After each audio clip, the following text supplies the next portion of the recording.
Dear students and teachers, आज हम पहुंच गए हैं लेसन नंबर 5 पे और आज के लेसन का टाइटल है रिस्पेक्टिंग आवर मदर्स। हमें अपनी माँ की सेवा ज़रूर करनी चाहिए, बल्कि माँ क्या अपने पेरेंट्स की सेवा भी करनी चाहिए, यानी कि माता और पिता दोनों को रिस्पेक्ट देनी चाहिए। विशेष रूप से आज हम मदर्स की बात करेंगे। Most selfless relationship is that of a mother and a child. माँ बच्चे के लिए क्या क्या नहीं करती, कितने कष्ट उठाती है अपने बच्चे की अच्छी अपब्रिंगिंग के लिए। ये माँ है जो बच्चे को दूध पिलाती है, और जो माँ का दूध जितना पौष्टिक होता है उतना और कुछ पौष्टिक हो ही नहीं सकता। तो इसलिए बच्चा जब पैदा होता है तो उसकी डेलिकेट बॉडी के अंदर माँ अपने दूध को देती है और उस दूध से पोषण मिलता है बच्चे को। हम सब ने माँ का दूध पिया है और दैट फेज हमारी मदर के प्रति हमें बहुत ग्रेटफुल फील करना चाहिए that she fed us that precious nectar which is the mother's milk.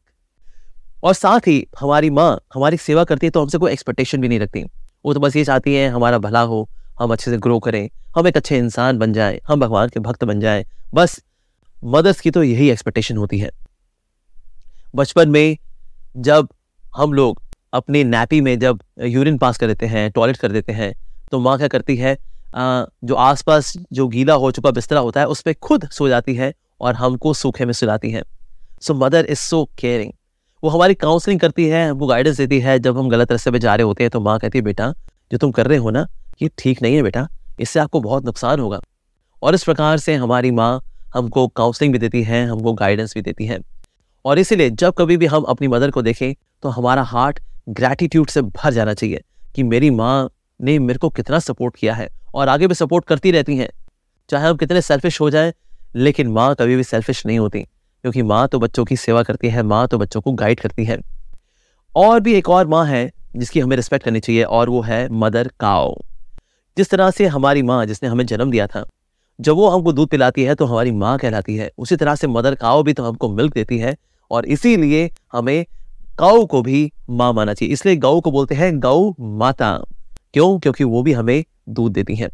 और जितना ज्यादा पौष्टिक दूध होता है गाय का उतना और किसी का दूध नहीं होता। चाहे कोई पशु हो, चाहे बकरी हो या कैमल हो या फिर कोई भी दूसरा पशु हो, लेकिन जितना पौष्टिक दूध होता है गाय का उतना किसी का नहीं होता। तो जितना ज्यादा पौष्टिक दूध होता है गाय का उतना किसी का नहीं होता, चाहे वो भैंस हो या बकरी हो या कोई भी जानवर हो। और काऊ में भी विशेष रूप से जो इंडियन ब्रीड की काउस होती हैं, यानी कि देसी गाय जिसको बोलते हैं, उस गाय से मिलने वाला दूध तो सबसे अधिक पोषक होता है। और साथ ही साथ स्क्रिप्चर्स में गाय के दूध को लिक्विड रिलीजन बताया गया है, यानी कि धर्म का तरल रूप है, वो है गाय का दूध। गाय का दूध अगर हम पीते हैं, गाय के दूध का बना हुआ घी अगर हम लेते हैं तो हमारी बुद्धि बड़ी शार्प होती है। और साथ ही जो गाय का इवन यूरिन भी होता है, अगर कोई व्यक्ति गाय के यूरिन से नहाए तो उसका स्किन कैंसर ठीक हो सकता है। There are many case studies जहां पर कि डॉक्टरों ने हाथ खड़े कर दिए थे, लेकिन जब ऐसे स्किन कैंसर के मरीज ने जब गाय के यूरिन से स्नान किया तो उसका स्किन कैंसर ठीक हो गया। अगर हम गाय के ऊपर सिर्फ ऐसे हाथ फेरते हैं, उसको प्यार करते हुए, उसको पैम्पर करते हुए हाथ फेरते हैं, तो व्यक्ति का बीपी ठीक हो जाता है, यानी ब्लड प्रेशर उसका वो ठीक हो जाता है।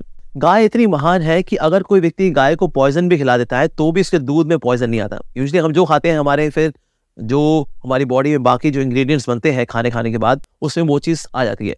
लेकिन अगर कोई गाय को जहर भी खिलाता है, लेकिन फिर भी गाय के थन से जो दूध निकलता है उसमें जहर नहीं होता। क्यों? क्योंकि गाय जो है वो मातृत्व की भावना से, मदरहुड की भावना से भरी होती है। और साथ ही गाय से मिलने वाला जो घी है वो भी हमें कई प्रकार की बीमारियों से बचाता है। अगर हम रात को सोने से पहले देसी गाय के दूध से बना जो घी है, अगर उसको नाक के थ्रू इनहेल करते हैं और वो ब्रेन में जो 2-3 ड्रॉप्स ऑफ घी जाता है, उससे हमारी मेमोरी अच्छी होती है। तो इस प्रकार से हमें काऊ की बहुत रिस्पेक्ट करनी चाहिए और लोगों को एजुकेट करना चाहिए कि हमें काऊ किलिंग नहीं करनी है। काऊ किलिंग करना मतलब अपनी मदर को किल करना। No doubt we should have respect for all animals. सारे एनिमल्स क्योंकि भगवान के बनाए हुए हैं, भगवान के बच्चे हैं, तो इसलिए हमें सभी एनिमल्स की रिस्पेक्ट करनी चाहिए। लेकिन सभी एनिमल्स में काऊ इज एक्स्ट्रा स्पेशल, क्योंकि काऊ जो है मनुष्यों की बहुत अधिक सेवा करती है, हमको दूध देती है और उसका हर हिस्सा हमारे लिए बहुत ही लाभदायक है। स्क्रिप्चर्स यहाँ तक ये तो बताते हैं कि काऊ के शरीर में सारे के सारे देवी देवता निवास करते हैं। क्यों? क्योंकि काऊ जो है बहुत ही सात्विक होती है।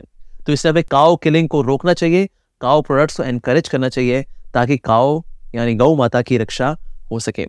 तो एक वो माता है जो कि हमें जन्म देती है और दूसरी हमारी माँ है गौ माता। हमें उनकी भी सेवा करनी चाहिए, उनका भी सम्मान करना चाहिए।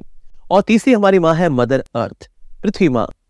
ये हमको इनफाइनाइट सप्लाई देती है खाने के रूप में, मिनरल्स के रूप में। तो हमारी मदर अर्थ, इसके प्रति भी हमको ग्रेटफुल होना चाहिए, क्योंकि मदर अर्थ हमको कितना कुछ देती है और देती रहती है। और कभी ऐसा समय नहीं आता कि मदर अर्थ बोले बस मैं और दे दिया, मेरा अब स्टॉक खत्म हो गया है, अब तुम लोग कहीं और से अपना इंतजाम कर लो। मदर अर्थ ऐसा कभी नहीं बोलती और हमको देती रहती है एक माँ की तरह।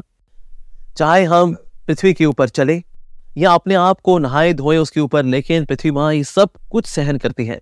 बस एक चीज है जो कि पृथ्वी माँ को जिससे बहुत कष्ट होता है, जब हम पृथ्वी पर रहकर पाप के काम करते हैं, जब हम गलत काम करते हैं, किसी को धोखा देते हैं, मीट खाते हैं, जब ऐसे काम करते हैं तो पृथ्वी माँ सोचती है बस ये काम मत क्या करो, तो मुझ पर चलो, कोई दिक्कत नहीं। सोचिए माँ एक ऐसी है जिसके ऊपर हम चल भी रहे हैं, लेकिन फिर भी ये कुछ नहीं कहती, हमको जगह देती है रहने के लिए, खाने के लिए और चलने के लिए।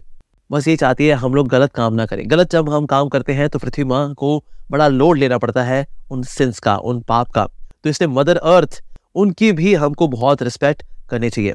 सो we have got 3 mothers. One is the mother who gives us birth, second is mother cow, and third is mother earth. When we respect all of them, then we receive so much blessing from all of them. All the 3 of them are ready to bless us. चाहे हम thanks उनको बोले या ना बोले, लेकिन अगर हम थैंक्स बोलते हैं then it is very good etiquette, और हमको ज़्यादा blessings मिलती हैं when we show this etiquette of showing respect.